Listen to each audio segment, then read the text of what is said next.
Hola, querido amigo, qué bueno estar contigo una vez más para estudiar la palabra del Señor en el proyecto Revivados por su palabra. Hoy vamos a reflexionar en Proverbios capítulo 11.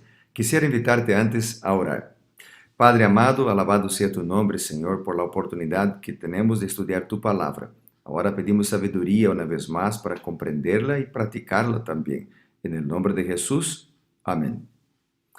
Muy bien, Proverbios 11 es un lindo capítulo de la palabra de Dios y este capítulo presenta básicamente las características, o sea, la diferencia entre el justo y el impío, las características del justo y del impío, las consecuencias de las acciones del justo y del impío, del bueno y del malvado.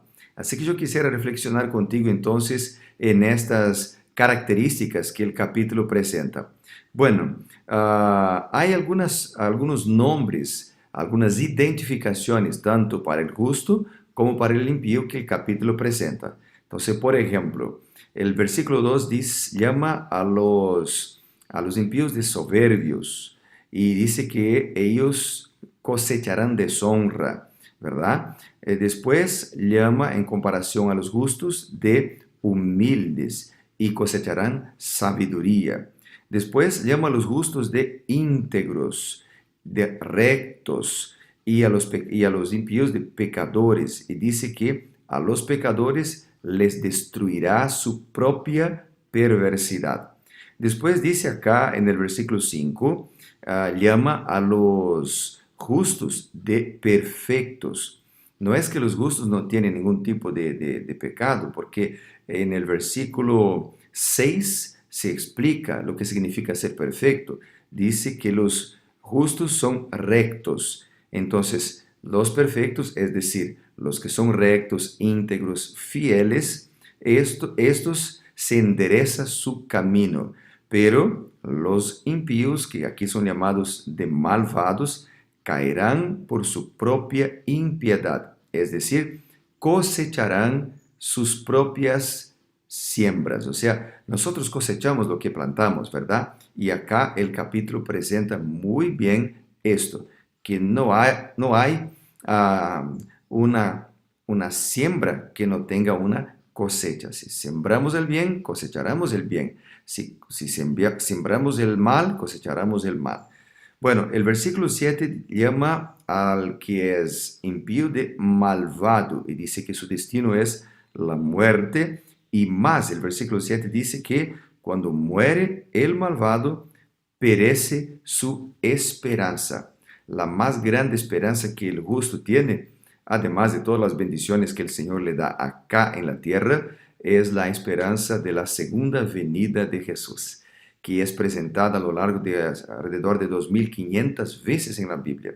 Y por ejemplo, en Mateo capítulo 24, 25, 1 de Corintios 15, 1 de Tesalonicenses 4, son algunos de los capítulos que presentan esta bendita esperanza, la segunda venida de Cristo, que vendrá para dar la vida eterna a todos los justos, pero destruirá a todos los que han elegido ser impíos. Entonces, por eso la Biblia dice acá, en el versículo 7, que cuando muere el hombre malvado, también perece su esperanza. Y también un detalle de este versículo es que nuestra oportunidad que tenemos para aceptar a Cristo, andar en sus caminos, es ahora, no es después de la muerte. Todo termina con la muerte.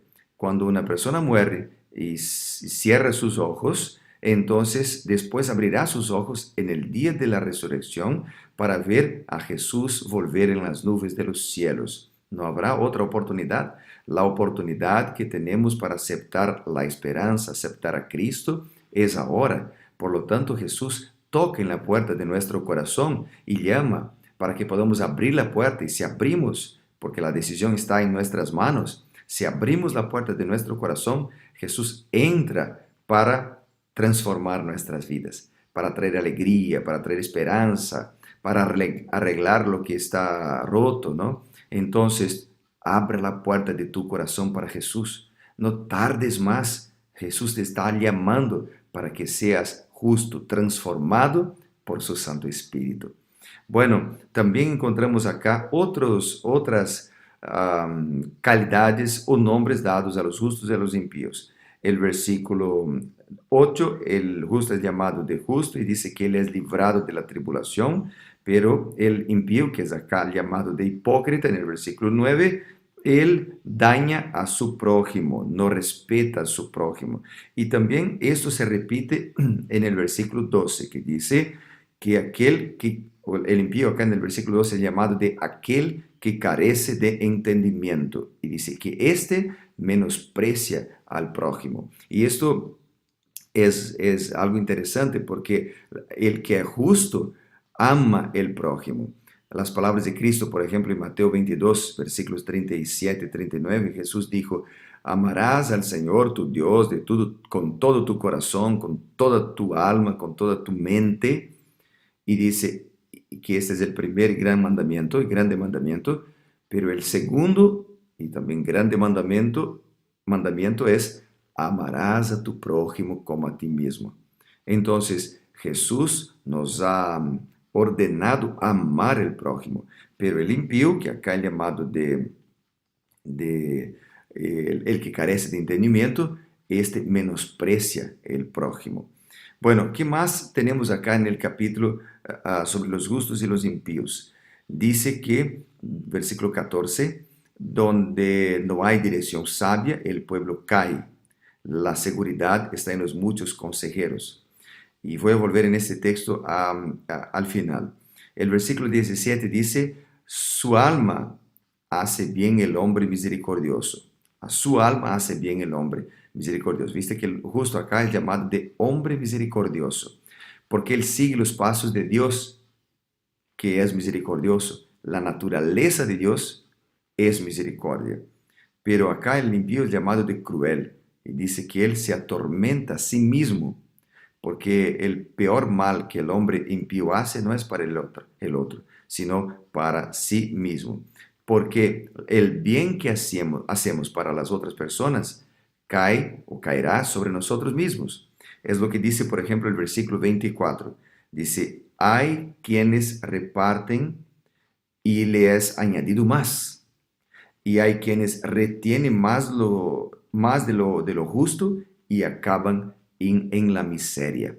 Es las mismas palabras presentadas por el apóstol Pablo, citando, por ejemplo, a Jesucristo, allá en Hechos capítulo 20, versículo 35, cuando dice lo siguiente: en todo os he enseñado que trabajando así se debe ayudar a los necesitados y recordar las palabras del Señor Jesús, que dijo: más bienaventurado es dar que recibir. Así dijo Jesús, ¿verdad? Y acá también, el alma generosa, versículo 25, el alma generosa será prosperada. El que sacía a otros también será saciado. Esta es la característica: al justo le ama amar, ayudar al prójimo. El impío daña el prójimo y por ello cosechará las terribles consecuencias de sus propias elecciones. Por ejemplo, el versículo 27 dice: el que procura el bien obtendrá favor. Entonces el justo acá es llamado de el que procura el bien. Pero al que busca el mal, otra característica de los impíos, mal le sobrevendrá. Otra vez cosechará su propia siembra. O sea, el resultado de sus decisiones. El versículo 28 dice: el que confía en sus riquezas caerá, pero los justos reverdecerán como el follaje. Después el versículo 30 dice: el fruto del justo es árbol de vida. Y más dice: el que gana almas es sabio. La expresión gana almas es la persona, por ejemplo, que lleva esperanza para otros, enseña la palabra de Dios para otros. Alma acá son personas.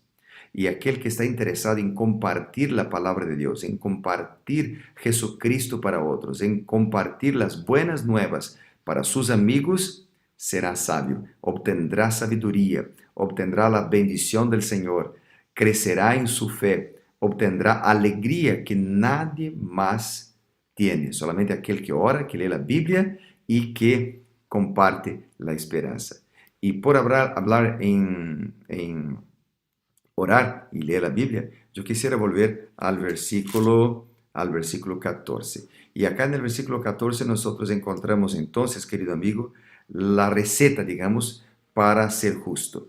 Dice acá, donde no hay dirección sabia, el pueblo cae. La seguridad está en los muchos consejeros. La Biblia es la dirección sabia que nosotros necesitamos. La Biblia es la dirección para ayudarnos a andar en los caminos de la justicia, no de la impiedad.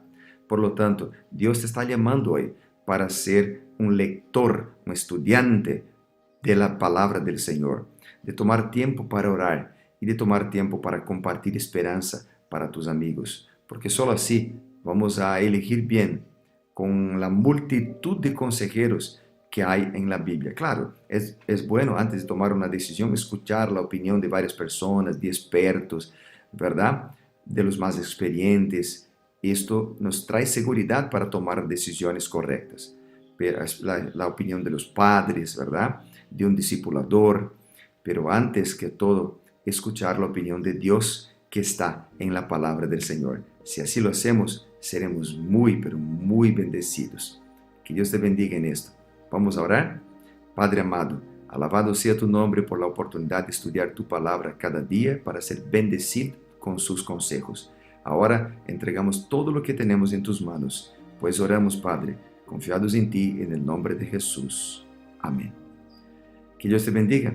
Nos vemos mañana acá para ser reavivados por su palabra.